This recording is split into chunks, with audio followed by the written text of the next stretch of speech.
Some rescues save more than one life. When 60-year-old Cowboy Everett Lane found a mother donkey chained and dying in the desert, he had no idea saving her would change everything.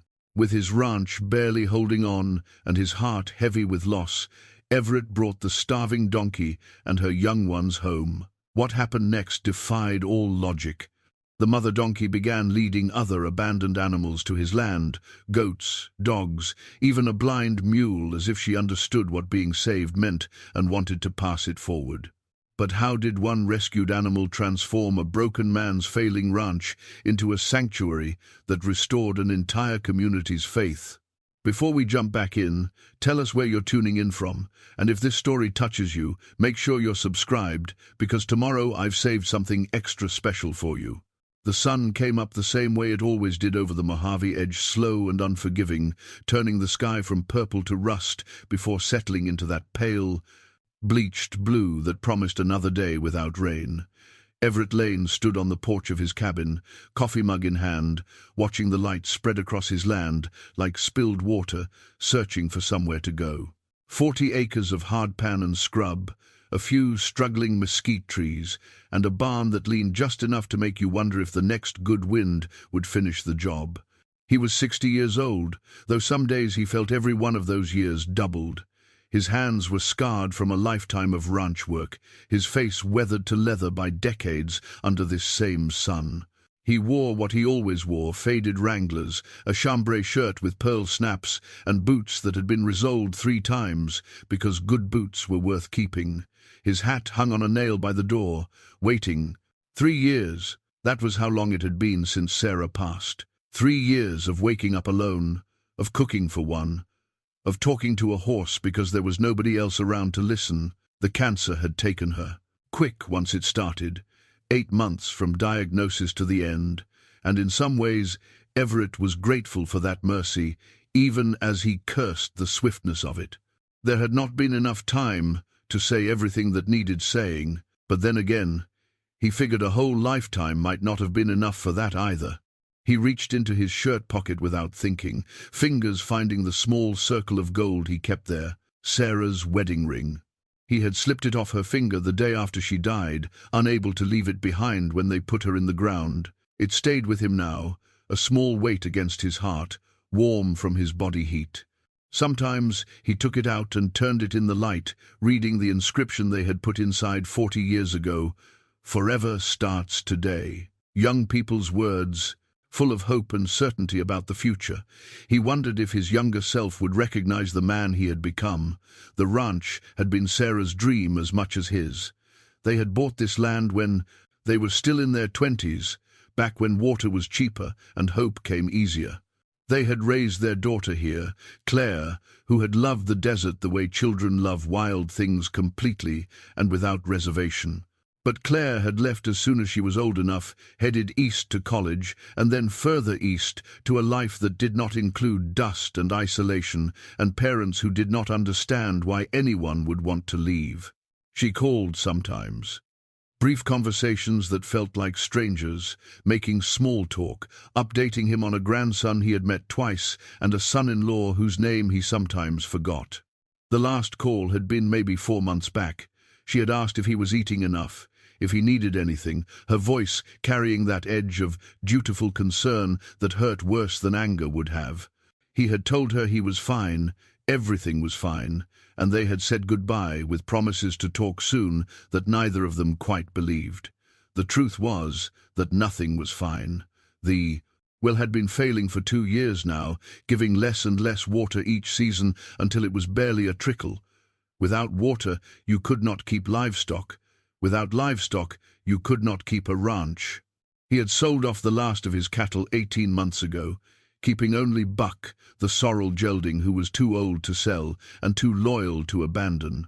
Buck was 23 now, ancient in horse years, but still sound enough to carry Everett when he needed to check the far reaches of his property. The town of Dustwind lay 7 miles south, a collection of sun-faded buildings along a 2-lane highway that did not lead anywhere people wanted to go anymore. It had been a mining town once, then a ranching town, and now it was barely a town at all, just a place people passed through on their way to somewhere else.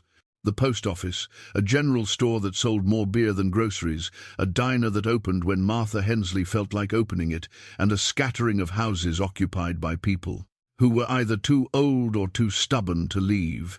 Everett went into Dustwind once a week for supplies, and that was about as much socializing as he could stand. People knew him, or they thought they did.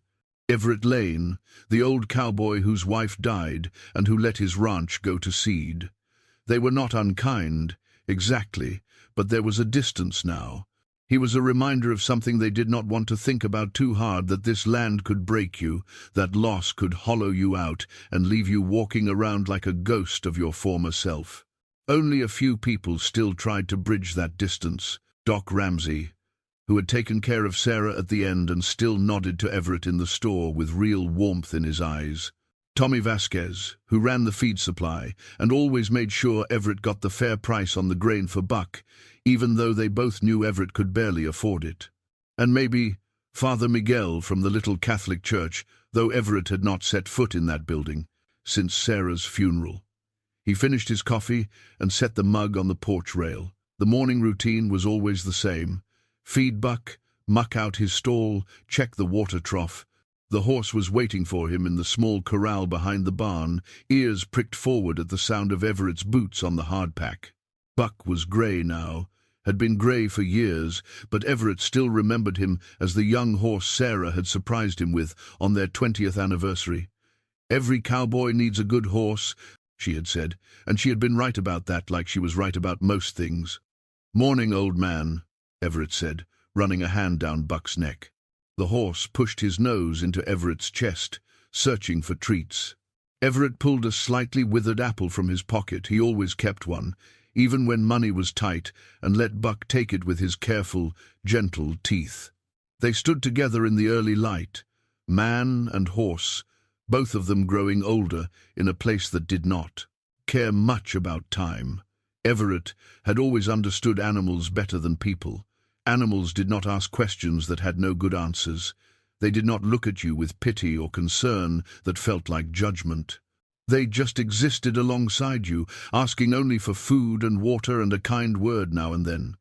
He had a gift for it, Sarah used to say, a way with creatures that were hurting or scared.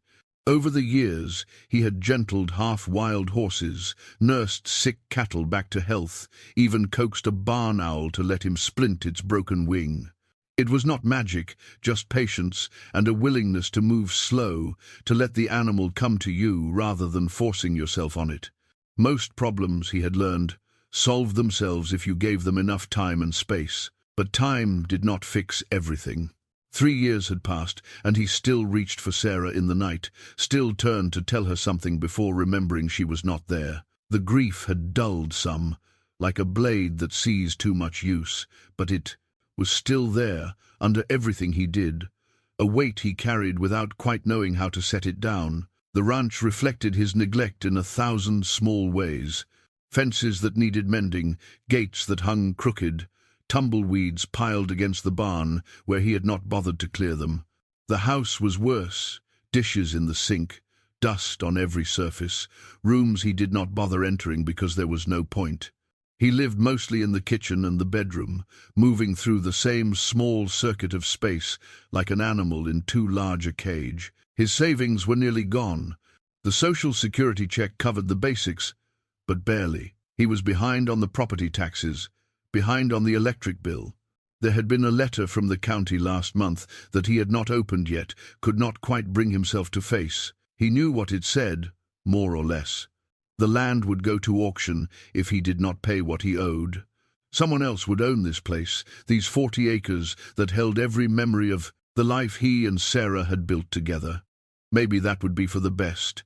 Maybe it was time to let go, to move into one of those senior apartments in a real town somewhere, to spend his final years playing checkers and complaining about the weather with other old men who had outlived their purpose. Claire would probably be relieved. She could sell the property, use the money to pay off whatever debts he left behind, and that would be that. The end of the Lane Ranch, the end of a story that had run its course. But standing here with Buck's warm breath on his hands, looking out at the land, turning gold in the morning light, Everett was not quite ready to surrender, not yet. There was a stubbornness in him, inherited from his own father, who had worked cattle through the Depression and never once admitted he was beaten. Lane men did not quit.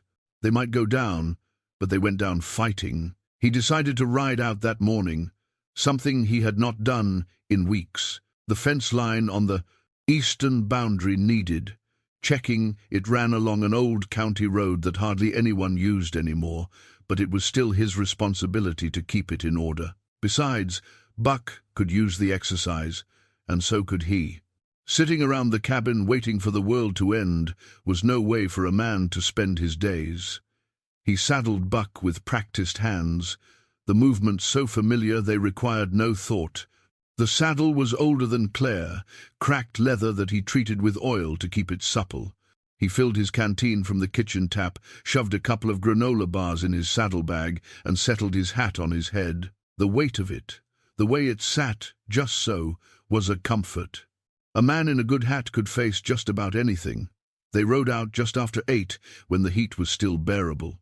The land spread out before them, empty and vast, marked only by the thin line of fence that separated his property from the federal land beyond. It was beautiful in its way, if you had eyes for it. The light caught on the pale green sage, the distant mountains shimmering in the heat, the absolute silence broken only by the sound of Buck's hooves on the rocky ground. Sarah had loved mornings like this. She would have packed a better lunch, would have remembered to bring the good binoculars so they could watch for hawks. She would have pointed out things he missed: a flowering cactus, the tracks of a kit fox, the way the clouds were stacking up in the west, even though rain never came. She had seen wonder where he just saw dirt and rock, and he missed that, missed her way of looking at the world and finding something worth noting in every damn corner of it. He touched the ring in his pocket again, a habit now, a way of keeping her close. "Just checking the fence, honey," he said aloud, because talking to her made the quiet less empty. "Should not be more than a couple hours. Buck's doing good, misses you, I think. We both do." The fence line stretched ahead, mostly intact, just a few loose wires that needed tightening. Easy work, honest work, the kind of thing a man could do and feel like he had accomplished something, even if it was small. He would fix what needed fixing, ride back to the cabin, and tomorrow would be another day just like this one. It was not much of a life, but it was his, and he would hold on to it as long as he could. He did not know, could not have known, that within the hour he would find something that would change everything, that the fence line would lead him to a sight that would break his heart and then, slowly, begin to heal it. That the choice he was about to make would set in motion events that would bring his failing ranch back to life in ways he could never have imagined. But that was still ahead, waiting in the bright morning heat. For now, he was just an old cowboy on an old horse, riding through a desert that had taken everything from him and somehow, against all reason, still felt like home. The fence line curved east, where the county road bent away from his property, following the natural contour of the land. Everett had ridden this stretch 100 times, knew every post and wire, every dip and rise. So when he saw something dark huddled against the fence about 50 yards ahead, his first thought was that someone had dumped trash again. It happened sometimes. City people driving through who thought the desert was just an empty place to leave whatever they did not want anymore. But as Buck drew closer, the shape resolved into something that made Everett's chest tighten: an animal, lying motionless in the dust, and 3 smaller shapes moving around it in nervous circles, making sounds that carried thin and desperate on the still air. "Easy, Buck," he murmured, feeling the horse tense beneath him. Buck had good instincts, and whatever was ahead had him worried. 20 feet away, Everett could see clearly. A donkey, full-grown, collapsed on her side and chained to the fence post by a length of heavy chain wrapped around her neck. The chain was old, rusted, tight enough that he could see where it had rubbed the hide raw. Her ribs showed stark beneath her grey coat, and her sides barely moved with breath. Around her, 3 young donkeys, maybe 8 months old, still awkward with their long legs, circled and cried, a sound that was part bray and part moan, full of fear and confusion. Everett dismounted slowly, his boots hitting the ground with a soft thud. His knees protested, they always did these days, but he ignored them and moved toward the animals with careful steps. The young ones scattered at his approach, but did not go far. They watched him with wide, dark eyes, ears swiveling to track his movement. The mother donkey did not move. Up close, Everett could see the full extent of her condition. Dehydrated, starving, her tongue swollen and cracked where it protruded slightly from her mouth. The ground around her was marked with the signs of struggle, deep grooves, where she had thrashed, trying to free herself. How long had she been here? Days at least, maybe longer. The chain was bolted to the fence post with a rusted lock that looked like it had been there for years, but the donkey herself was a fresh tragedy. Someone had done this. Some person had brought this animal out here, chained her to this fence, and left her to die. The why of it did not matter, though Everett's mind spun through possibilities. An owner who could not afford to feed her, who thought leaving her in the desert was kinder than a bullet. Or maybe someone mean-spirited, someone who got pleasure from causing suffering. Either way, the result was the same, an innocent creature left to suffer and die alone. He knelt beside her, feeling the heat radiating from her body. Fever or just the sun, he could not tell. He put his hand on her neck, feeling for a pulse. It was there, thready and weak, but there. She was still alive. Barely, but alive.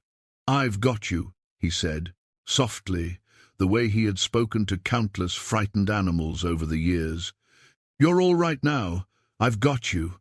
Her eye rolled toward him, showing white at the edges. She made a sound low in her throat, not quite a moan. One of the young ones called back, a sharp, anxious cry. Everett stood and went back to Buck, digging through his saddlebag for the bolt cutters he always carried for fence repair. His hands were shaking with anger, with grief, with something he could not quite name. How could anyone do this? How could anyone look at a living creature and decide it deserved this kind of end? The bolt cutters made short work of the rusted lock.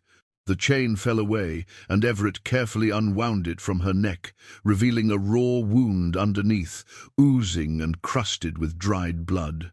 He tossed the chain aside with more force than necessary, hating the weight of it, hating what it represented. He uncapped his canteen and trickled water onto the donkey's tongue. She did not respond at first, but then her throat convulsed in a swallow. He gave her more, just a little at a time, not wanting to overwhelm her system. Her eye found his again, and this time there was something in it, some flicker of awareness that had not been there before. "That's it," he murmured, "just a little at a time. We'll get you home, get you fixed up." The practical part of his mind was already calculating. He had no trailer, no way to transport her. She was too weak to walk, too heavy to carry. The ranch was 3 miles back the way he had come. But he could not leave her here, could not ride away and let her die now that he had found her. The young ones had crept closer, emboldened by their mother's stillness and Everett's gentle voice. They were in better shape than she was, but not by much. Thin, their coats dull, eyes too large in their narrow faces. They had been surviving on scrub and whatever moisture they could find in the plants, but they would not last much longer. Without real food and water, Everett made a decision. He would ride back to the ranch, get his old pickup truck, and come back for them. It would take time. The truck had not been driven in weeks, and might not even start, but it was the only option. He could not save the mother without leaving her temporarily, and he could not take the young ones with him without risking them running off while he was gone. He gave the mother more water, soaking a granola bar from his bag and letting her gum the soft pieces. She took it slowly, her body too depleted to do much more than accept what he offered. The young ones watched, and when he tossed bits of the second granola bar to them, they snatched the pieces up eagerly. "I'll be back," he told the mother, stroking her ear. "I promise you, I'll be back. Just hold on a little longer." He mounted Buck, and rode hard for the ranch, pushing the old horse faster than he should have, but unable to help himself. Every minute mattered. The mother was hanging on by a thread, and if he did not get back soon with water and transportation, she would slip away. The truck started on the third try, belching black smoke and rattling like it might shake itself apart. Everett loaded a tarp, rope, his toolbox, and every container he could find filled with water. He threw in a bale of hay from the barn, old, but still good enough. The drive back seemed to take forever, the truck groaning over the rough terrain, but he made it. The mother was still alive when he returned, though she seemed even weaker. The young ones had not left her side. Working as gently as he could, Everett managed to get the mother onto the tarp, then used the truck's tailgate and his own fading strength to slide her into the bed. The young ones followed readily once they understood they were going with their mother, jumping into the truck bed and pressing close to her. The drive back to the ranch was agonizingly slow. Every bump made Everett wince, imagining the pain it must cause the injured donkey, but she was beyond feeling much, he suspected. She was just enduring now, holding on because something deep in her refused to quit. At the ranch, he backed the truck up to the barn and made a space in one of the empty stalls. Fresh straw, water buckets, the last of his hay. He got the mother settled, the young ones clustering around her, and began the work of trying to save her life.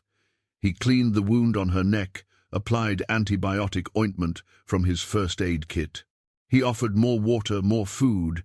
He spoke to her constantly, telling her she was safe now, that nothing would hurt her here. He did not know if she understood, but it seemed important to say it anyway. By nightfall, she was drinking on her own. By the next morning, she had eaten a little hay. It was not much, but it was something. It was enough to give him hope. Everett stood in the barn doorway, watching the 4 donkeys in the stall. The mother was resting, her breathing more even. The young ones were eating, their tails flicking contentedly. Outside, the desert stretched empty and indifferent, but here in this barn, life was winning. He touched the ring in his pocket. Found something that needed help, he said quietly, speaking to Sarah the way he always did.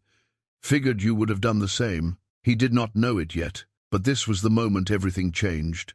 This was the moment when Everett Lane, who had been slowly dying alongside his failing ranch, found a reason to live again. Not all at once, healing never came that fast, but in the small, patient way that rescue works when you give it time. The first 3 days passed in a blur of careful attention. Everett moved between the house and the barn, in a rhythm he had almost forgotten, the rhythm of tending to something that depended on him completely. The mother donkey needed constant care. Water every few hours, small amounts of food, medicine for the infection in her neck wound. He cleaned the injury twice a day, watching for signs of fever or swelling that would mean a trip to the vet he could not afford. He named her on the 2nd day, Grace. It came to him while he was changing her bandage, struck by how she held still and let him work even though it must have hurt. There was a dignity in her suffering, a quiet acceptance that reminded him of Sarah near the end. Grace seemed fitting for an animal that had endured so much and refused to quit. The 3 young ones were harder to name. They moved as a unit, rarely separating, their personalities still forming. But by the 3rd day, he could tell them apart. The boldest was a little Jack with a white blaze on his face. He came to Everett first for food and had already tried to nibble his shirt pocket looking for treats. Everett called him Scout. The smallest, a Jenny with delicate features and nervous energy, he named Willow for the way she bent away when startled. The 3rd, another Jenny who stayed close to Grace and rarely ventured far, became Hope. Scout, Willow, and Hope. Names that meant something, that carried weight. He had not planned to name them, had told himself they were just temporary charges until he could figure out what to do with them. But names changed things. Names made them real, made them his. Grace improved slowly.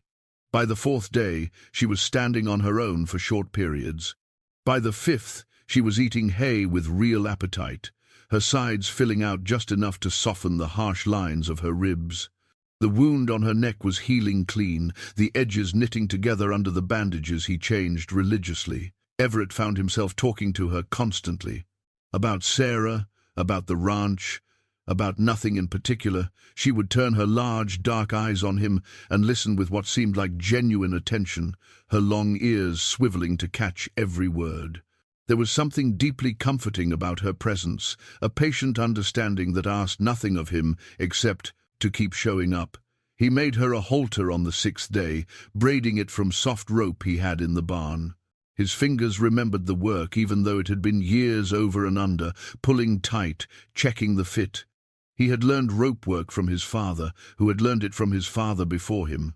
Some skills ran in the blood, passed down through generations of men who worked with their hands and understood that good gear, made right, could last forever. The halter fit Grace perfectly.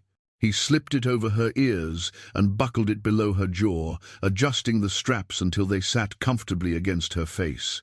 She stood calm while he worked, and when he stepped back to admire his handiwork, she lowered her head and pressed it gently against his chest.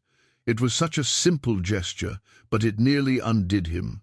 He wrapped his arms around her neck, careful of the healing wound, and stood there in the barn, with his face pressed into her rough coat, breathing in the smell of hay and animal warmth.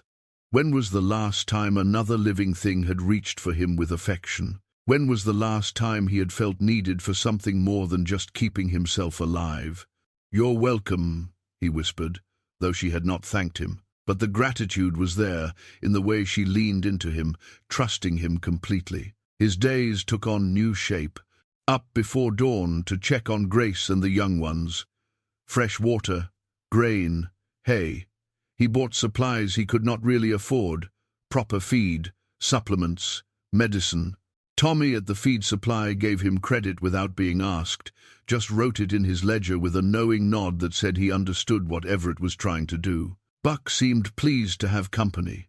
The old horse hung his head over the stall door and watched the donkeys with interest, occasionally reaching down to snuffle at Scout when the curious Jack ventured close.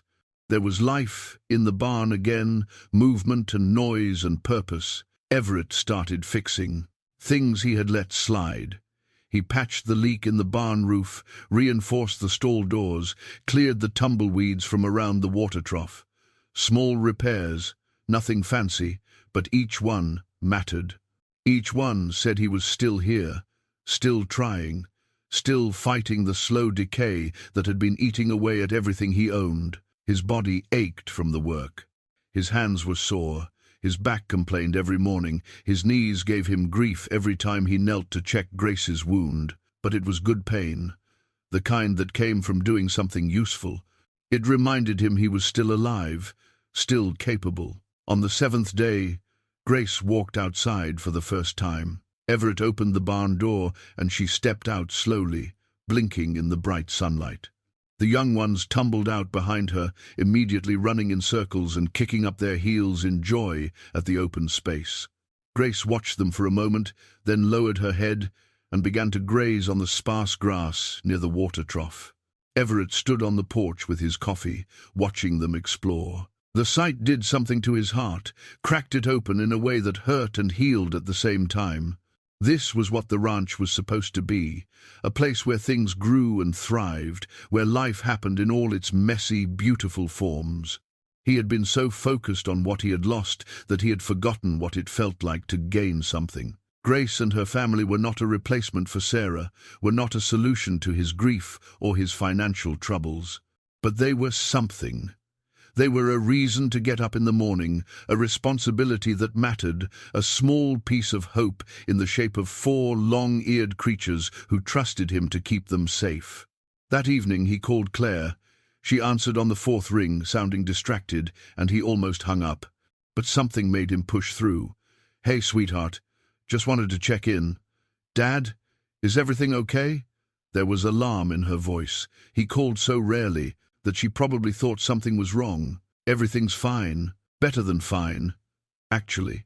I wanted to tell you I've got some new tenants at the ranch." He told her about finding Grace, about the rescue, about the days of careful nursing. Claire listened, and he could hear the surprise in her silence. When he finished, she was quiet for a long moment. "Dad, that's really good. I'm glad you found them, or they found you." "Me too," he said simply. They talked a few more minutes, awkward but warmer than usual, and when they hung up, Everett felt like maybe the distance between them had shrunk just a little. Not much, but enough to notice. He stood on the porch as the sun set, watching Grace and the young ones settle in for the night near the barn. The desert evening was cooling, stars beginning to emerge in the darkening sky. Tomorrow would bring new challenges, new decisions about what came next, but for tonight, this was enough. 4 donkeys safe and healing, and a man who was learning, slowly, what it meant to come back to life. By the end of the second week, Grace was nearly herself again. The wound on her neck had healed to a pink scar, her ribs no longer showed sharp beneath her coat, and she moved with the steady, purposeful gait of a healthy donkey. She had a way of carrying herself that spoke of quiet dignity, head high, ears forward, always alert to her surroundings. The young ones followed her everywhere, mimicking her movements, learning from her in the wordless way that animals teach their offspring. Everett had expected them to stay close to the barn, to the safety and food he provided. But Grace had other ideas. On the morning of day 16, he came out to feed them and found her gone. Scout, Willow, and Hope were there, grazing peacefully, but Grace had vanished. He felt a spike of panic, irrational but real. Had she been stolen? Had she wandered off and gotten lost? Had something happened to her out in the desert? He called her name, walked the perimeter of the property, checked the broken places in the fence where an animal might squeeze through. She returned 3 hours later, appearing from the east as if she had just been out for a morning stroll. She walked up to the water trough, drank deeply, then went to check on her young ones as if nothing unusual had happened. Everett stood there, hands on his hips, torn between relief and frustration. "Where the hell did you go?" he asked, though he did not expect an answer. Grace looked at him with her calm, dark eyes and flicked her ears. Then she turned and began grazing on the sparse grass near the barn. It happened again the next day, and the day after that. Grace would disappear for a few hours, always in the morning, and always return by midday. She never seemed stressed or tired when she came back. If anything, she seemed content, almost purposeful. Everett could not figure it out. Donkeys were not known for wandering. They typically stayed close to food and safety. But Grace was different. There was something deliberate about her absences, something that nagged at the back of his mind. On the 4th day of this pattern, she came back with company. Everett was repairing the porch step when he heard Grace's distinctive bray. He looked up and stopped mid-swing with his hammer. Grace was walking across the property from the east, and following a few yards behind her was a dog. Not just any dog, but one of the sorriest-looking creatures Everett had ever seen. A medium-sized mixed breed, brown and white, painfully thin, with matted fur and a limp in his right front leg. The dog moved slowly, exhausted, but his eyes were fixed on Grace with what looked like desperate hope. Grace walked directly to the water trough and waited. The dog hesitated at the edge of the property, clearly scared of the human presence, but Grace made a low sound in her throat, encouraging, and the dog crept forward. He drank like he had not seen water in days, gulping frantically until Everett was worried he would make himself sick. "Easy there, boy," Everett said softly, approaching slowly. The dog's head snapped up, water dripping from his muzzle, and for a moment Everett thought he would bolt. But Grace positioned herself between them, calm and steady, and somehow that made all the difference. The dog had a collar, old and cracked leather with no tags. Everett could see the outline of what might have been a name worn away by time and weather. This was someone's pet once, or had been. Now he was just another abandoned thing trying to survive in the desert. Everett went inside and came back with a bowl of leftover chicken and rice. He set it on the ground and backed away, giving the dog space. The animal fell on the food with the same desperate hunger he had shown for water, eating so fast Everett was sure he would choke. "Where did you find him?" he asked Grace, though he was pretty sure he knew. Somewhere out in the desert, wandering and lost, probably close to the end, and somehow Grace had found him and brought him here. The dog finished eating and lay down in the shade of the barn, too exhausted to do more than watch Everett with wary eyes. Grace stood nearby, not quite guarding him, but clearly keeping an eye on the situation. Scout, Willow, and Hope investigated the newcomer with curious snuffles, and the dog tolerated their attention with tired patience. Everett spent the rest of the day working around the ranch, keeping an eye on the dog.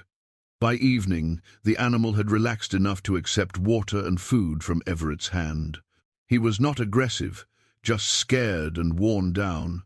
A bath, some decent meals, and time, that was what he needed. One more mouth to feed, Everett said to Buck that night as he brushed the old horse. "Don't know how I'm going to manage it, but I guess we'll figure something out." Buck huffed and leaned into the brush, unconcerned. Animals, Everett had learned, did not worry about tomorrow the way humans did. They lived in the present, trusting that food and water would come because it always had. The next morning, Grace disappeared again. And again, she returned with company, this time a thin yellow cat who hissed at everyone except Grace. The cat took up residence in the barn, claiming the hayloft as her territory, and within a day had caught 3 mice and left them arranged in a neat row by the barn door. Everett sat on the porch that evening, watching the growing collection of animals that now populated his property. Grace and her young ones, Buck, the dog he had started calling him Rusty for the color of his patches, and now this nameless cat. 6 animals, where there had been 1 just 3 weeks ago. He should have been worried. Each animal meant more expenses, more food to buy, more mouths depending on him. His bank account was not magically refilling. The property taxes were still unpaid. Nothing about his fundamental situation had changed. But sitting there in the fading light, watching Grace stand sentinel over her ragtag family, Everett felt something shift inside him. This was not random. Grace was not wandering aimlessly. She was doing something, searching for animals that needed help and bringing them here, to him, to safety. He had saved her, and now she was saving others. The logic of it was simple and profound. She had learned what rescue meant, and she wanted to pass it forward. "You're something else, Grace," he called out to her. She looked at him, her ears pricked forward, and he would swear she understood exactly what he meant. That night, he took out Sarah's ring and held it up to the lamplight. "You seeing this, honey? I think we might be starting something here. Not sure what exactly, but something." The ring caught the light and held it, a small circle of gold that connected him to everything he had lost, and, maybe, to everything he might still find. Tomorrow, Grace would wander again, and chances were she would bring something else home, something that needed help, that needed saving, and Everett would be here to provide it. Because that was what you did when you were given a second chance. You did not waste it. You did not turn away. You opened your doors, and you said yes. Even when you did not know how you were going to manage it, you just said yes. Grace brought home 2 goats on a Tuesday morning. They were young, barely past kids, with patchy coats and ribs that showed they had been on their own for too long. One was white with brown spots, the other solid black. They followed Grace with the same trusting desperation Everett had seen in Rusty, and the yellow cat, now called Goldie, because Everett had never been creative with names. The goats took to the property immediately, climbing on everything they could find and bleating with voices that carried across the desert. Scout was fascinated by them and spent hours trying to engage them in play, while Willow and Hope kept a cautious distance. "We're running a zoo here," Everett muttered, but there was no real complaint in his voice. The property felt alive in a way it had not in years. Everywhere he looked, there was movement, sound, life asserting itself against the stillness of the desert. But the practical reality was getting harder to ignore. 9 animals now, and his savings account was bleeding out faster than he could afford. The feed bill at Tommy's store had grown to a number that made Everett wince. He had started skipping meals himself, giving his food to the animals when supplies ran short. It was not sustainable, and he knew it. On Thursday, he swallowed his pride and drove into Dustwind to see if Doc Ramsey would look at Rusty's leg for cheap. The limp had not improved, and Everett suspected an old injury that had healed wrong. The dog deserved proper care, even if Everett could not quite figure out how to pay for it. Doc Ramsey's clinic was a small building on the edge of town, half veterinary practice and half human medicine, because out here you did what was needed. The waiting room was empty when Everett walked in with Rusty on a rope lead. Martha Hensley, who ran the diner and apparently also worked part-time at the clinic, looked up from the desk. Her face split into a genuine smile. "Everett Lane, heard you've been busy. News travels," Everett said, non-committal. "Small towns were like that. Everyone knew your business before you did." "This the dog Grace brought in?" Martha came around the desk to crouch down. Rusty, who had been nervous, relaxed under her gentle hands. She knew animals, same as most folks out here. One of them. "Got goats now too, and a cat, and 3 baby donkeys," Martha added. "People are talking, Everett. What you're doing?" He shifted uncomfortably. "Not doing anything special. Just helping where I can." Doc Ramsey emerged from the back, wiping his hands on a towel. He was in his 70s, but moved like a man 20 years younger, sharp-eyed and competent. "Let's see what we've got." The examination was thorough. Rusty tolerated it well, though he kept his eyes on Everett the whole time, as if seeking reassurance. Doc Ramsey worked in silence, probing the leg, feeling the bones, watching how Rusty moved when asked to walk. "Old break that healed crooked," he finally said. "Not much to be done about it now except keep him comfortable. He'll always have that limp, but it's not causing him pain. Good weight-bearing. He should be fine." "What do I owe you?" Everett asked, bracing himself. Doc Ramsey waved a hand. "Consider it a donation to the sanctuary." "It's not a sanctuary," Everett protested. I'm just helping a few animals." "Call it what you want," Doc Ramsey said. "But word's out. Folks are interested. Some of them want to help." Everett did not know what to say to that. He nodded his thanks, feeling the weight of charity settle heavy on his shoulders. He had never been comfortable accepting help, had always been the one doing the giving. But pride would not feed the animals, and he was learning, slowly, that sometimes accepting help was its own kind of strength. When he got back to the ranch, there was a truck parked by his cabin. Tommy Vasquez was unloading bags of feed from the bed, stacking them neatly by the barn door. "Tommy, I can't pay for that yet," Everett called out, climbing down from his truck. Tommy straightened, grinning. "Good thing I'm not asking you to. Consider it a loan. Pay me back when you can." "That could be never," Everett said honestly. "Then it's never. Come on, Everett, let me do this. You're doing good work here." They unloaded the feed together, and when Tommy left, he pressed something into Everett's hand. A mason jar with a handwritten label, "Lane Sanctuary." Inside were bills and coins, looked like maybe $80. "What's this?"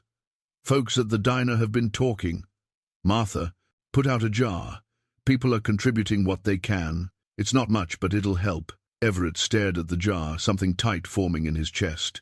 "Tommy, I don't—" "Just take it. Use it for the animals. That's all anyone wants." After Tommy left, Everett sat on the porch steps with the jar in his hands. Inside the house, he could see where Sarah's picture still hung on the wall, her smile frozen in time. Outside, Grace was leading the goats to fresh grazing, Scout and the other young ones trailing behind. Rusty lay in the shade of the barn, and Goldie was perched on the fence post, watching everything with her inscrutable cat gaze. This was not what he had expected. He had saved one animal, and that animal had saved others, and now people he barely spoke to were investing in what was happening here. They saw something in it, something worth supporting. A man and a donkey, building something beautiful out of broken pieces. On Saturday, Grace brought home a blind mule.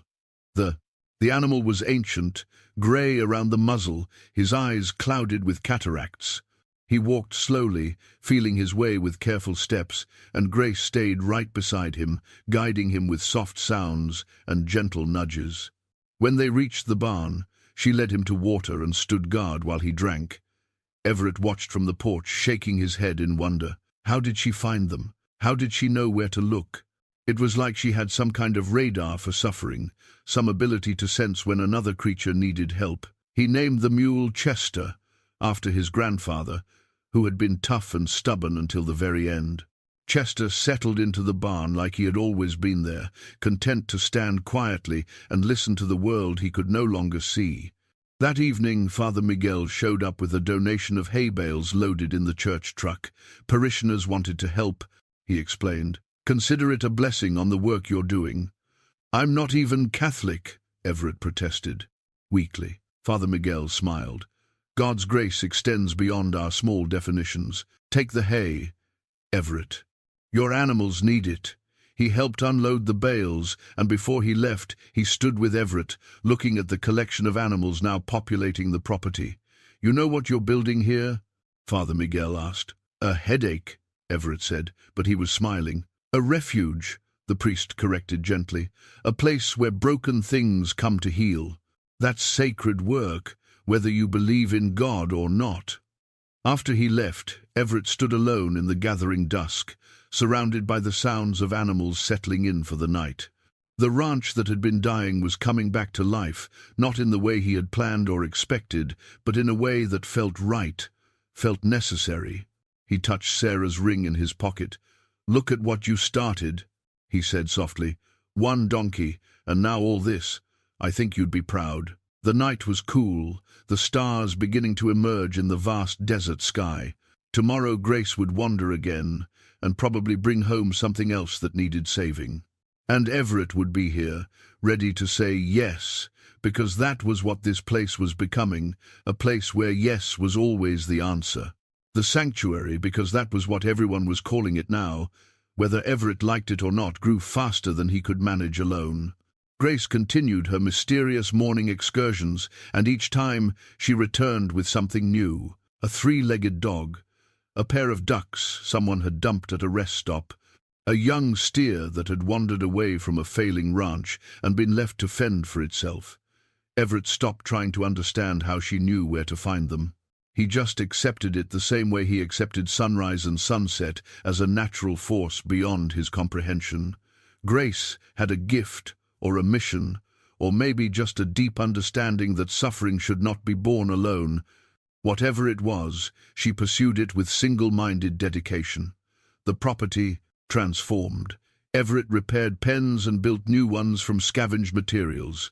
He patched the barn roof properly, reinforced the water trough, cleared years of accumulated junk from corners where animals now slept. Every muscle in his body protested, but he pushed through. The work felt important in a way nothing had felt since Sarah died. People started showing up without invitation. Not tourists or gawkers, but locals who had heard what was happening and wanted to be part of it. Martha Hensley came on Tuesday mornings with leftover food from the diner, vegetables, bread, sometimes meat that was perfectly good but could not be served another day. She would stay for an hour, helping clean stalls and talking to the animals in the gentle voice she probably used with her grandchildren. Tommy Vasquez arrived most Saturdays with his teenage son, Miguel Jr. They brought supplies, feed, hay, buckets, rope, and never mentioned payment. Instead, they worked alongside Everett, fixing fences and building shelters, their presence easy and undemanding. Doc Ramsey made house calls now, checking on the animals without being asked, leaving medicine with instructions written in his careful doctor's hand. He waved away questions about billing with the same gruff kindness he had shown for 40 years in Dustwind. Even Father Miguel came by, not to preach, but to work. He was surprisingly handy with tools, and he and Everett spent a whole afternoon building a proper shelter for the goats, working in companionable silence that occasionally broke into conversation about nothing in particular. "You've got something special here," Father Miguel said, hammering a nail into the frame. "People need to see that good still happens, that kindness still matters." "I'm just taking care of some animals," Everett replied, uncomfortable with the praise. "You're doing more than that. You're showing people what it looks like to choose compassion when you have every reason to choose. Otherwise, that matters, Everett. More than you know. On a Wednesday afternoon in the third week, Martha showed up with something unexpected, a clipboard with a sheet of paper attached. At the top, in her neat handwriting, it said, "Lane Sanctuary Volunteer Schedule." "What's this?" Everett asked, though he could see perfectly well what it was. "We've got 15 people who want to help regularly. I figured we should organize it so you're not overwhelmed. Monday through Sunday, 2-hour shifts. People can sign up for whatever works for them." Everett looked at the list. Names he recognized and some he did not. Teachers, retirees, a nurse from the regional hospital, the owner of the hardware store, a young mother with 3 kids, all of them willing to drive out to his failing ranch to help care for abandoned animals. "Martha, I can't ask people to do this." "Good thing you're not asking. We're volunteering." "There's a difference."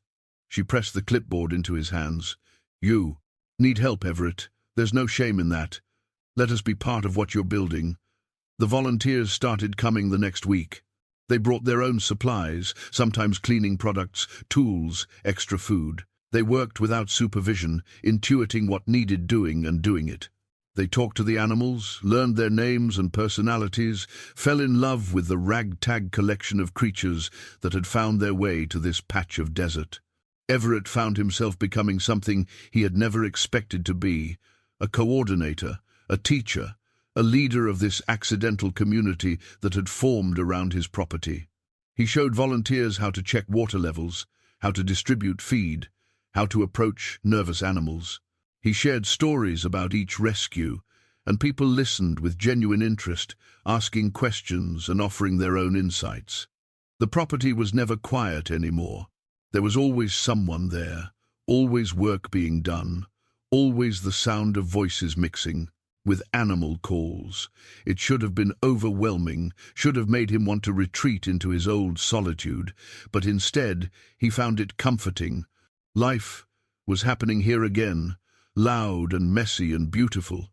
His daughter called on a Sunday evening, her voice cautious. "Dad, I've been hearing things about what you're doing." "From who?" "The internet, actually. Someone posted pictures of your ranch on Facebook. It's getting shared around. People are calling it the Donkey Sanctuary." Everett felt a chill. "Pictures? Who took pictures?" "I don't know, but Dad, it's good publicity. People are talking about coming to visit, about making donations. This could really help you." "I don't want publicity. I just want to take care of the animals." Claire was quiet for a moment. "I know, but maybe this is bigger than what you want. Maybe it needs to be." They talked for a while longer, and before she hung up, Claire said something that surprised him. "I'm proud of you, Dad. Mom would be too." After the call, Everett sat on the porch with those words echoing in his mind. When was the last time Claire had said she was proud of him? When was the last time he had given her reason to be? Grace wandered over and stood beside the porch, her presence solid and reassuring. Scout, Willow and Hope were sleeping in the barn, their bellies full, their bodies healthy. Around the property, 23 animals now lived, each one a small miracle of second chances. The donation jar Martha had started was never empty anymore. People added to it every time they visited. Everett used the money for supplies, carefully tracking every dollar, determined to be a good steward of the community's trust. His body hurt constantly now.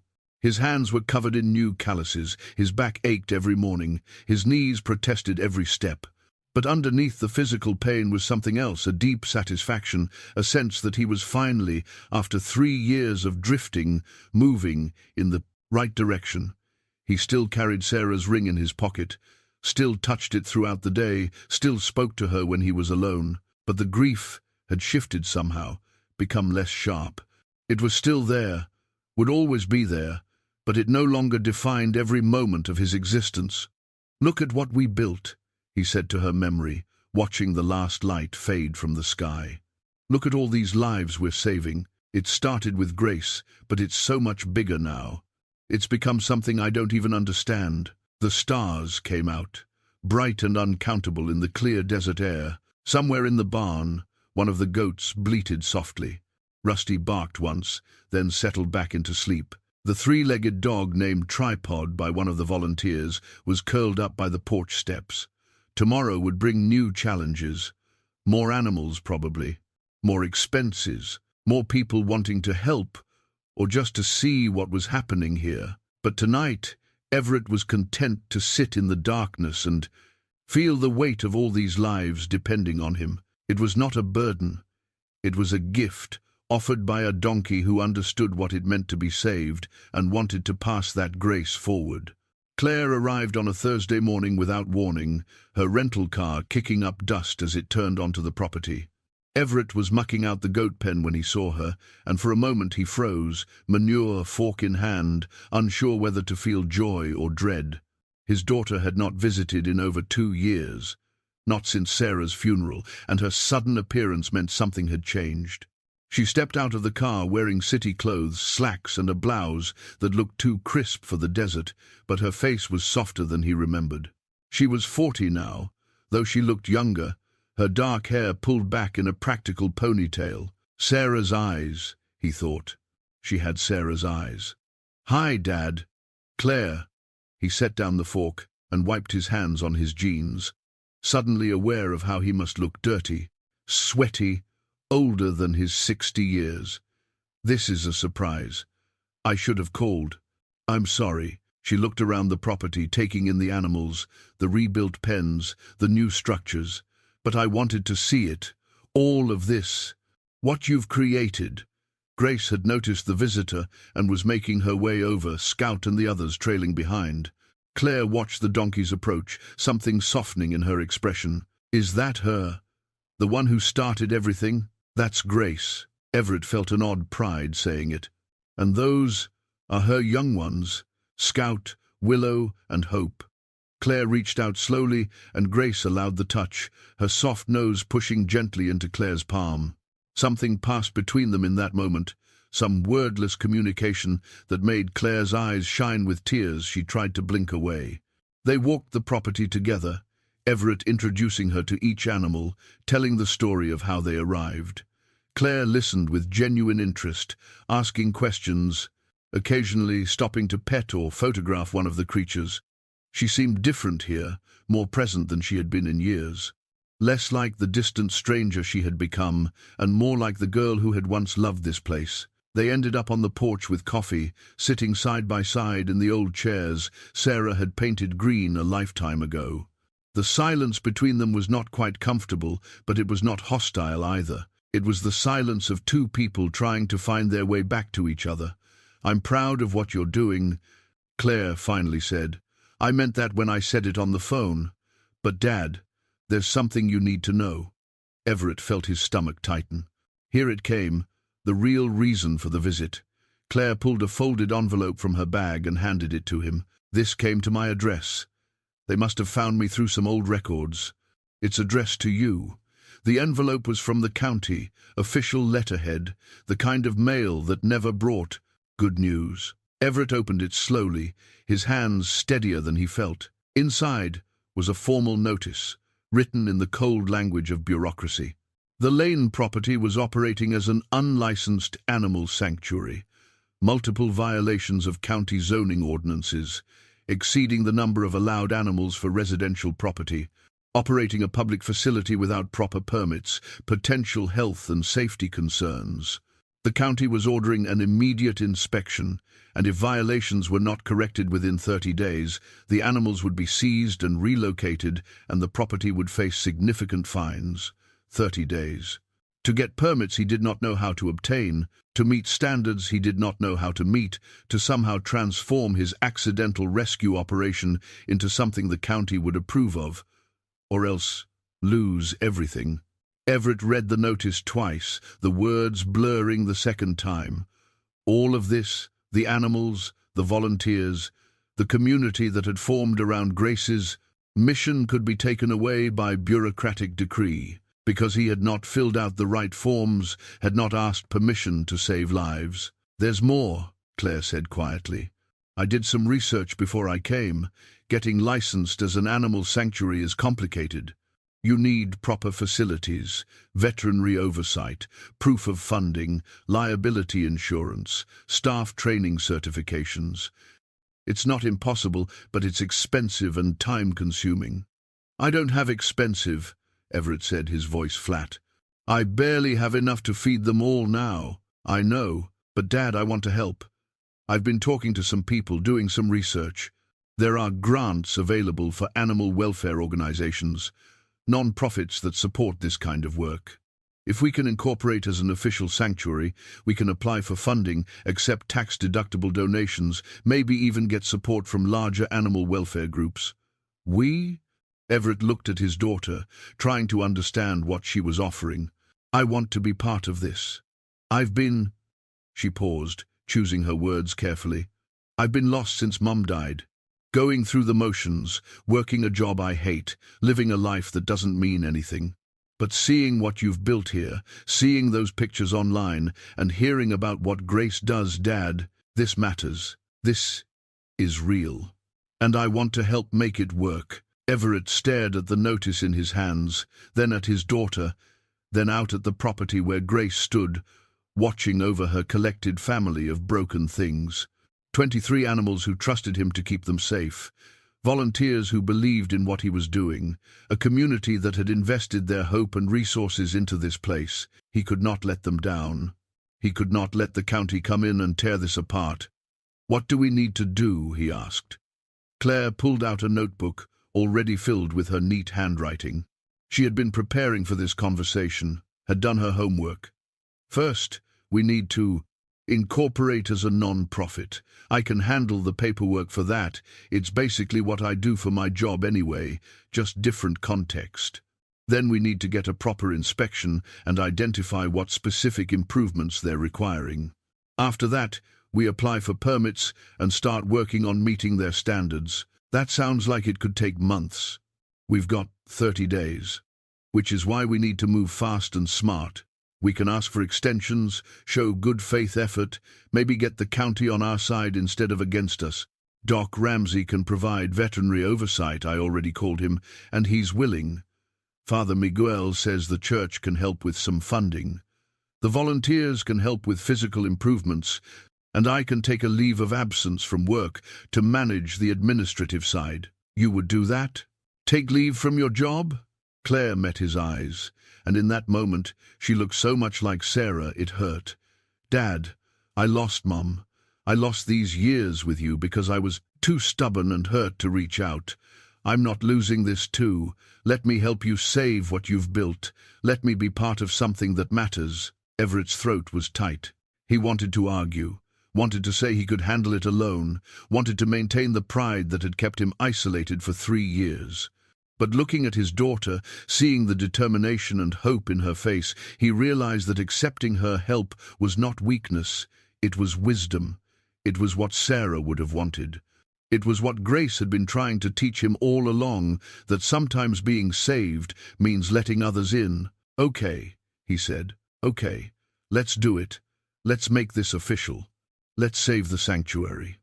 Claire smiled, real and bright, and for the first time in years, Everett felt like maybe, just maybe, he was getting his daughter back. They spent the rest of the day making plans, Claire filling pages with notes and timelines, Everett providing the practical knowledge of what the property needed. It was overwhelming and terrifying and oddly exhilarating. They were going to fight for this. They were going to make it work. That evening, as the sun set and Claire drove back to her hotel in town, promising to return first thing in the morning, Everett stood on the porch with the county notice still in his hand. Grace wandered over, as she always did when he needed her, and stood beside him in the fading light. Got ourselves in a mess, he told her, but I think maybe we can find our way out of it.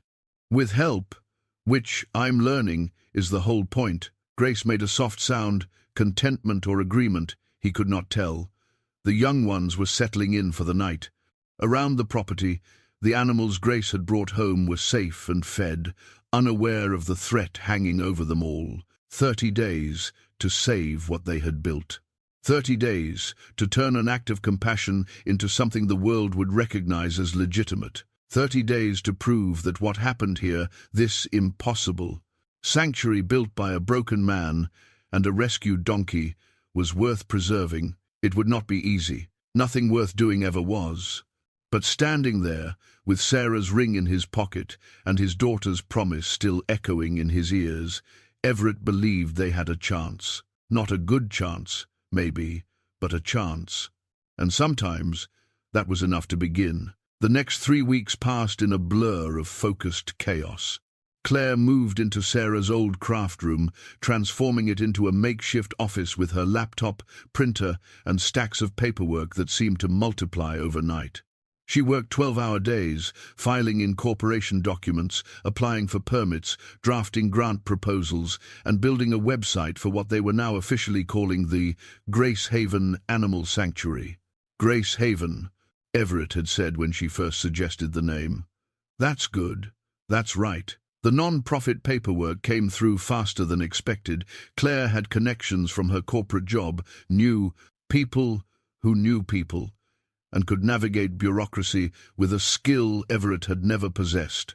She set up a bank account, filed for tax-exempt status, and created a board of directors that included herself, Everett, Doc Ramsey, Father Miguel, and Martha Hensley. "We need 5 people for credibility," Claire explained, "and these folks are already invested. Makes sense to make it official." The community response was overwhelming.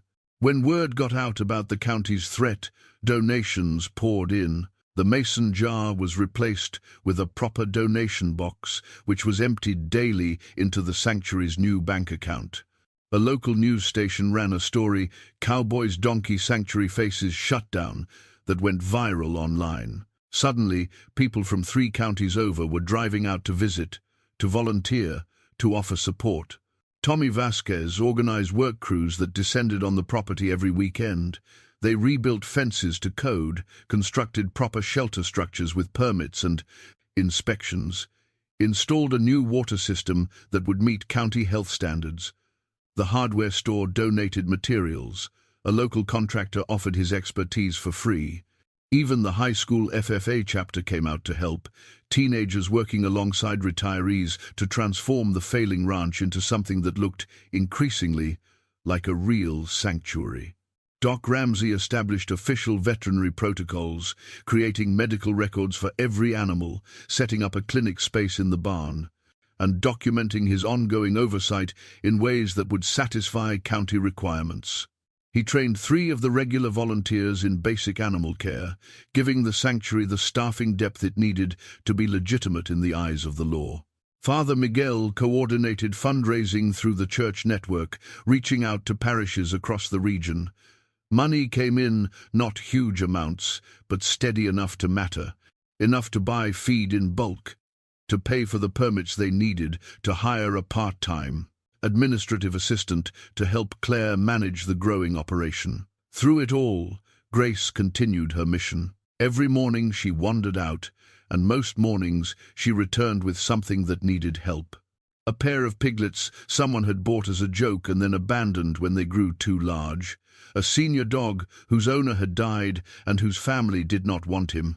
A young horse with a damaged hoof that would never heal properly, making him worthless to a working ranch, but perfect for a sanctuary that measured worth in different terms. Each new arrival added pressure to meet the county's requirements, but also strengthened their case that what they were doing mattered. These animals had nowhere else to go. Grace Haven was becoming their last chance, and everyone involved felt the weight of that responsibility. Everett worked himself to exhaustion. He was up before dawn and did not stop until after dark, his body screaming protest, but his will refusing to quit. He learned to use power tools he had avoided for years, to read building codes, to manage volunteers with different skill levels and motivations. He gave interviews to local reporters, awkward at first but growing more comfortable as he learned to articulate what Grace Haven meant. "It's not about me," he told a journalist from the regional paper. "It's about giving broken things a place to heal. Animals, sure, but people too. Everyone who volunteers here is getting something back.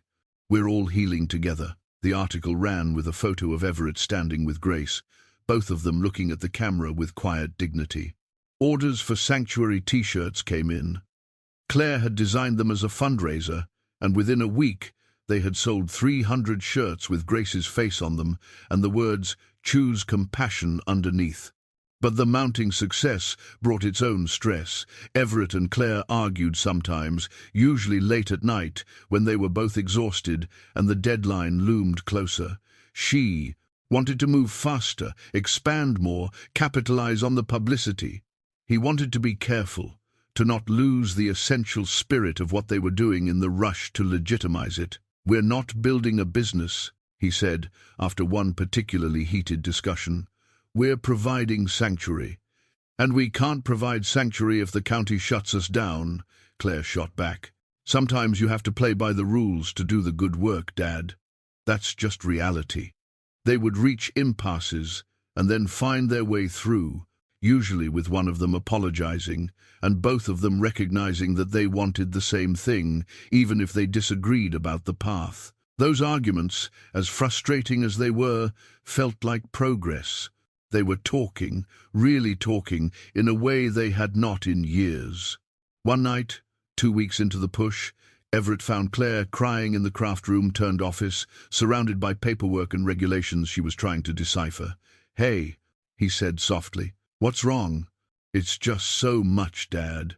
I keep thinking about what happens if we fail. All these animals depending on us. All these people who have invested their time and money and hope. What if we can't do it? What if I'm not good enough to pull this off?" Everett sat down beside her. Something he had not done in years, just sat with his daughter when she was hurting. "You know what Grace taught me?" he said. "That sometimes the trying is enough. That showing up, doing the work, opening your heart to what needs help, that's what matters. We might fail. The county might shut us down anyway. But we'll have tried everything we could, and that's not nothing." Claire leaned her head on his shoulder, and he put his arm around her, feeling the years of distance compress into this one moment of connection. "I miss Mom," Claire whispered. "Me too, sweetheart. Every day. She would have loved this. What you're doing with Grace. She would have loved that you came to help. That means more to me than you know." They sat together in the quiet office, father and daughter, both of them carrying grief, but also hope. Outside, the sanctuary was settling in for the night, animals safe and fed because people had chosen to care. It was not certain they would succeed, but they were not facing the challenge alone, and that made all the difference. The county inspection was scheduled for day 28, 2 days before the deadline. Claire had been in constant communication with the inspector, a woman named Patricia Orozco, who had been professional but non-committal about their chances.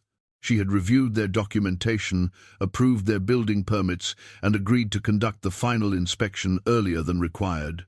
"She's giving us a chance," Claire said, "but it has to be perfect." The final 2 days before the inspection were intense.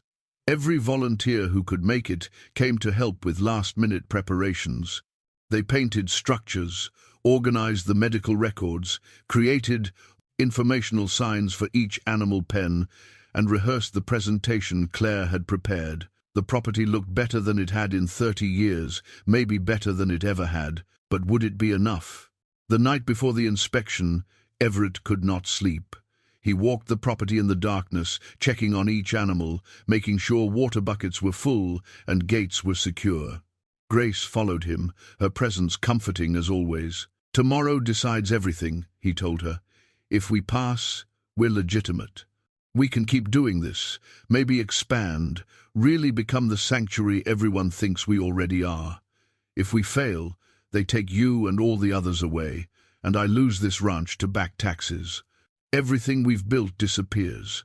Grace nuzzled his chest, her breath warm in the cool night air. She did not seem worried. She had done her part, bringing broken things home and trusting that somehow it would work out. Her faith was simple and complete. Everett wished he could share it. He touched Sarah's ring in his pocket, a gesture that had become automatic, and thought about how far he had come from that morning when he had first found Grace chained and dying in the desert. He had saved her life, yes, but she had saved his too, in ways he was still discovering. "Whatever happens," he said to the night, to Sarah's memory, to God or fate or whatever force had brought him to this point, thank you for Grace, for Claire coming back, for this chance to do something that matters.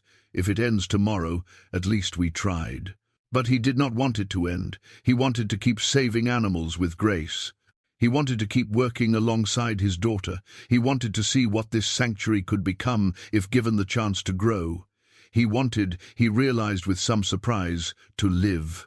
Not just survive, but really live, with purpose and connection and love. He wanted that so much it hurt. Grace pressed against his side, solid and real, and together they stood in the darkness, waiting for the dawn that would decide their fate. Patricia Orozco arrived at exactly 9 o'clock, driving a county vehicle and carrying a clipboard that held Everett's entire future on its pages. She was younger than he expected, maybe 45, with dark hair pulled into a professional bun and eyes that missed nothing. She wore practical boots and cargo pants, someone who knew her way around livestock and property. "Mr. Lane," she said, offering her hand. "I'm Patricia Orozco, County Animal Welfare Inspector. Everett, and this is my daughter, Claire. She's been handling most of the administrative work. Miss Lane, I've been reviewing your documentation. Very thorough." Patricia's tone gave nothing away, neither approval nor criticism, just professional neutrality. Claire had prepared folders for the inspection, color-coded and cross-referenced. She handed one to Patricia with the confidence of someone who had spent 3 weeks making sure every detail was perfect. "We've organized everything by category. Facility improvements, veterinary records, volunteer training documentation, financial statements, and operational procedures." Patricia accepted the folder and opened it, scanning the first few pages. Her expression remained neutral, but she took her time, reading carefully. Everett stood beside Claire, hands in his pockets to keep them from shaking, trying to project calm he did not feel. "Let's start with a property walkthrough," Patricia said, closing the folder. "I want to see the facilities, meet the animals, and verify that what's documented matches reality." They began at the barn. Patricia inspected the stalls, checking dimensions against code requirements, examining the ventilation system Tommy had installed, testing the water delivery setup. She made notes on her clipboard, and Everett tried not to read doom into every pen stroke. Grace and her young ones were in the main paddock. Patricia stopped at the fence, watching them. "This is the donkey that started everything?" "That's Grace," Everett said, pride creeping into his voice despite his nerves. "Found her chained to a fence out in the desert, nearly dead from dehydration and starvation. She's the one who brings the other animals here." "I read about that." Patricia's professional mask slipped slightly, showing genuine interest. "You believe she's actually seeking out abandoned animals and guiding them back to your property? I know how it sounds, but I've watched her do it. She'll leave in the morning and come back with something that needs help. Every time." Patricia studied Grace for a long moment. The donkey stood calmly, her bearing dignified, her eyes intelligent. The young ones played nearby, healthy and content. Whatever Patricia was thinking, she kept it to herself, making another note before moving on. They walked through the property systematically. Patricia inspected the new shelters, the medical clinic space Doc Ramsey had established, the feed storage area with its proper vermin control. She questioned everything: safety protocols, volunteer training procedures, emergency response plans. Claire answered most of the questions with prepared documentation, but sometimes Everett had to step in with practical knowledge about the animals themselves, their histories and needs. At the goat pen, Patricia paused. These animals came from a hoarding situation? Someone had them in a backyard in Barstow, 37 goats in a space meant for maybe 5. Animal control seized them, and most went to other sanctuaries. We took the 2 that were in worse shape. And they're healthy now? Doc Ramsey can show you the medical records. When they arrived, they had respiratory infections, malnutrition, untreated hoof rot, 3 months of treatment and proper care, and they're thriving. Patricia examined the goats, their clear eyes, healthy coats, proper weight. She made more notes. Everett could not read her expression. Could not tell if they were passing or failing. They moved through the rest of the property, Rusty and the other dogs in their proper kennels, with adequate space and enrichment. Chester, the blind mule, in his specially designed stall with tactile markers to help him navigate. The pigs in their mud wallow that met all the environmental requirements. Goldie the cat and her now expanded family of barn cats who controlled the rodent population. Everywhere they went, Patricia asked questions. Some were straightforward facility measurements, feeding schedules, waste management. Others dug deeper long-term sustainability plans, funding sources, what would happen to the animals if Everett became unable to care for them. "We've established a succession plan." Claire answered that last question. "The board of directors has agreed to maintain operations, and we're building an endowment specifically for the animals' long-term care." "You've thought of everything," Patricia observed, and Everett still could not tell if that was praise or criticism. 2 hours into the inspection, they returned to the barn where they had started. Patricia had filled multiple pages on her clipboard with notes. She stood looking at those notes, her face unreadable, while Everett and Claire waited in tense silence. "I need to complete my report," Patricia finally said. "Review everything I've documented today against county requirements. That will take a few hours. When will we know?" Claire asked, her voice steady, but Everett could hear the strain underneath. Patricia looked at them both, and for the first time her professional mask dropped completely. "You've done remarkable work here in less than a month. Whatever the outcome, that matters." But whether it mattered enough, that question hung unanswered in the air between them. The waiting was worse than anything. Patricia had driven away with a promise to return by 3 o'clock with her decision, and those intervening hours stretched like years. Everett tried to work, but his hands were clumsy and his mind elsewhere. Claire paced the porch, checking her phone constantly, as if the decision might arrive electronically instead of in person. Volunteers had gathered without being asked.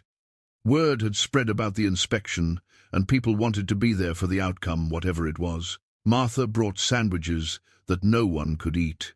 Tommy sat on the porch steps, quiet and solid. Doc Ramsey waited in his truck, ready to offer whatever was needed, celebration or consolation. Father Miguel stood near the barn, perhaps praying, perhaps just being present. At 2:30, Grace did something she had never done before. She walked up to Everett where he stood by the paddock fence and pressed her forehead against his chest, holding it there for a long moment. Her young ones gathered close, and Scout nuzzled Everett's hand. It felt like goodbye, or maybe it was comfort. Everett wrapped his arms around Grace's neck and held. "You see." On fighting back tears, he had promised himself he would not shed until he knew for certain. "Whatever happens," he whispered, "you saved me first. Don't ever forget that." Patricia's county vehicle appeared at 2:55, dust trailing behind it in the still afternoon air. The gathered community fell silent, every eye tracking the vehicle as it parked near the barn. Patricia stepped out, her clipboard in hand, her face still carefully neutral. She walked toward where Everett and Claire stood, and with each step, Everett felt his future being decided. The sanctuary, the animals, the community that had formed here, his relationship with his daughter, everything balanced on what this woman was about to say. Patricia stopped in front of them. For a long moment, she simply looked at the property, the animals, the people, the evidence of what had been built here in such a short time. Then she looked down at her clipboard, and Everett could see an official document attached to it, the county seal visible at the top. "Mr. Lane, Miss Lane," Patricia began, her voice formal. "I've completed my inspection of the Grace Haven Animal Sanctuary and reviewed all submitted documentation against county requirements for animal welfare facilities." The silence was absolute. Even the animals seemed to be holding their breath. "I found your facilities to be in full compliance with county codes. Your veterinary protocols meet or exceed standards. Your volunteer training program is comprehensive. Your financial planning demonstrates sustainability. And your commitment to animal welfare is evident in every aspect of your operation." Patricia's professional mask finally broke into a smile. "It's my pleasure to approve your application for licensure as an official animal sanctuary. Congratulations." The sound that erupted from the gathered crowd was pure joy. People cheered, hugged each other, some wept openly. Claire grabbed Everett in a fierce embrace, both of them laughing and crying at once. Martha was wiping her eyes with her apron. Tommy pumped his fist in the air. Doc Ramsey honked his truck horn in celebration. Patricia held up the official certificate, the county seal embossed in gold, the words, "Grace Haven Animal Sanctuary Licensed and Approved," written in formal script. She handed it to Claire, who accepted it with trembling hands. "Thank you," Claire managed to say. "Thank you so much." "Don't thank me," Patricia replied. "You did the work, both of you, and all these people. What you've built here, it's special. I've done a lot of inspections, and I've never seen a community come together like this. Never seen animals so clearly thriving under someone's care. This isn't just a sanctuary, it's something more." She turned to Everett. "Your daughter told me about finding Grace, about how she brings the other animals home. I've been in this business 20 years, and I've never heard of anything like it. I don't know if I'd believe it if I hadn't seen her myself, the way she carries herself, like she knows exactly what she's doing." "She does," Everett said simply. "She knows." Patricia nodded, accepting this impossible truth. "Then I'd say you're lucky to have found each other. And all these animals are lucky you both said yes to helping them." After Patricia left, the celebration continued. Someone had brought champagne. Father Miguel opened it with a prayer of thanksgiving. They toasted to grace, to the sanctuary, to second chances and new beginnings. The animals seemed to sense the joy, moving among the gathered humans with unusual boldness, accepting attention and treats. As the sun began to set, casting long shadows across the property, Everett stood apart from the celebration for a moment. He held the official certificate in his hands, this piece of paper that legitimized everything they had fought for. But more than that, he looked at the people gathered here, his daughter, his friends, his community, and felt a fullness in his heart he had not felt since Sarah died. Grace walked over to him, as she always did when he needed her, and stood beside him in the fading light. Everett put his hand on her neck and looked out at the sanctuary they had built together. "We did it, girl," he said softly. "We actually did it." And Grace, in her quiet way, seemed to say she had never doubted it for a moment. 6 months later, the Grace Haven Animal Sanctuary was home to 42 animals, and growing. The property had been transformed beyond recognition. Professional signage at the entrance, a proper parking area for visitors, educational displays about each animal's story, and a small visitor center that Claire had helped design. They had become a destination, not just for people dropping off animals that needed help, but for families who wanted to teach their children about compassion, for volunteers seeking purpose, for anyone who needed to remember that kindness still mattered. Grace continued her morning wanderings, though now she wore a small GPS collar, Claire's idea, after a generous donor-funded tracking equipment so they could monitor where she went and how she found the animals that needed saving. They had learned that she covered incredible distances, sometimes ranging 15 miles from the sanctuary, following what seemed to be an instinctive sense of where suffering existed. Scientists from the university had asked to study her, to understand the mechanism behind her gift, but Everett had politely declined. Some things did not need explaining. Scout, Willow, and Hope were nearly full-grown now, and they had started accompanying Grace on her morning searches. It seemed the mission was being passed down, mother to offspring, a legacy of rescue that would continue beyond Grace's lifetime. The sight of 4 donkeys traveling the desert together, searching for animals in need, had become familiar to locals. People left water stations along known routes.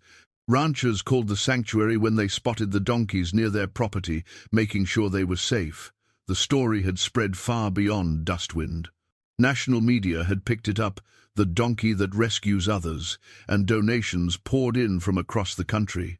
The sanctuary's bank account was healthy for the first time, with enough money to hire 2 full-time staff members and plan for expansion. They were building a barn specifically for large animals, with proper medical facilities and quarantine areas. They had established partnerships with other sanctuaries and animal welfare organizations, creating a network of care that extended their impact. But for all the growth and publicity, the heart of Grace Haven remained the same. A place where broken things came to heal, where second chances were offered freely, where one act of compassion rippled outward into something larger than anyone had imagined. Claire had stayed. She had quit her corporate job and moved permanently to Dustwind, taking over a small house in town and committing herself fully to the sanctuary's management. She and Everett worked together daily now, and the distance that had existed between them for so many years had closed. They had learned to talk, really talk, about Sarah and grief and the years they had lost. They had learned to forgive each other and themselves. On a crisp November morning, they stood together at the edge of the property, near the spot where Everett had first found Grace. They were unveiling something new, a simple bronze plaque mounted on a stone post. It read, "In memory of Sarah Lane, who taught us that love is an action, and that choosing compassion changes everything. Grace Haven, animal sanctuary where rescue begins with yes." It had been Claire's idea, but Everett had embraced it immediately. Sarah deserved to be remembered here, in this place that existed because Everett had carried her lessons forward into his grief and found his way back to living. A small crowd had gathered for the unveiling: volunteers, donors, friends from town, even Patricia Orozco, who had become an unofficial advocate for the sanctuary. Father Miguel blessed the plaque, and Martha read a poem she had written about Sarah's legacy. Doc Ramsey spoke about how healing comes in unexpected forms, and how this sanctuary had healed more than just the animals who lived here. When it was Everett's turn to speak, he kept it simple. "My wife Sarah believed that we're put on this earth to take care of each other, people and animals alike. I forgot that for a while after she died. But Grace reminded me. She taught me that when you save one life, you start a chain reaction of saving. Sarah would love what's happening here. She would love that so many of you have chosen to be part of it. Thank you for helping me honor her memory by doing this work." Grace stood nearby with her young ones, watching the proceedings with her calm, knowing eyes. She had brought home a new animal just that morning, an elderly cat, missing an eye, who was already settling into the barn. The mission continued, would always continue, as long as Grace drew breath. After the ceremony, people lingered, talking and visiting with the animals. Everett found himself alone for a moment on the porch of the cabin. Sarah's cabin, his cabin, but now something more.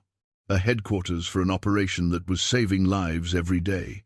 He pulled Sarah's wedding ring from his pocket, where it had lived for 3 years. He held it up to the light, reading the inscription one more time. "Forever starts today." They had meant it when they were young, had believed forever would mean growing old together. But forever meant something different now. It meant legacy. It meant the work continuing beyond their lifetimes. It meant love expressed through action, rippling forward through generations of rescued animals and the people who chose to care for them. He slipped the ring onto his passive's own finger for the first time since her death. It fit on his pinky, snug but comfortable. Wearing it felt right, like he was finally ready to carry her forward without the weight of grief crushing him. Claire came up beside him, following his gaze out over the sanctuary. "Mum would be so proud of you, Dad." "Of us," he corrected. "Couldn't have done it without you." They stood together, watching Grace lead a group of volunteers out to the far paddock, showing them the new arrivals. The sun was warm, the desert stretched endless and beautiful, and life was happening all around them in loud, messy, wonderful ways. Everett thought about the man he had been 6 months ago, broken, isolated, waiting to die alongside his failing ranch. And he thought about the man he was now, healed, connected, building something that would outlast him. The transformation had started with one choice: to help one suffering animal. Everything else had flowed from that single act of compassion. "Ready to get back to work?" Claire asked. Everett smiled, feeling Sarah's ring solid on his finger, watching Grace move among the animals with her quiet purpose. "Always," he said. "There's always more work to do." And together they walked back toward the sanctuary, toward the animals waiting to be fed and the lives waiting to be saved, toward a future neither of them had imagined, but both were grateful to be building. One day at a time, one rescue at a time, one yes at a time, they were proving that even in the hardest desert, life finds a way to bloom.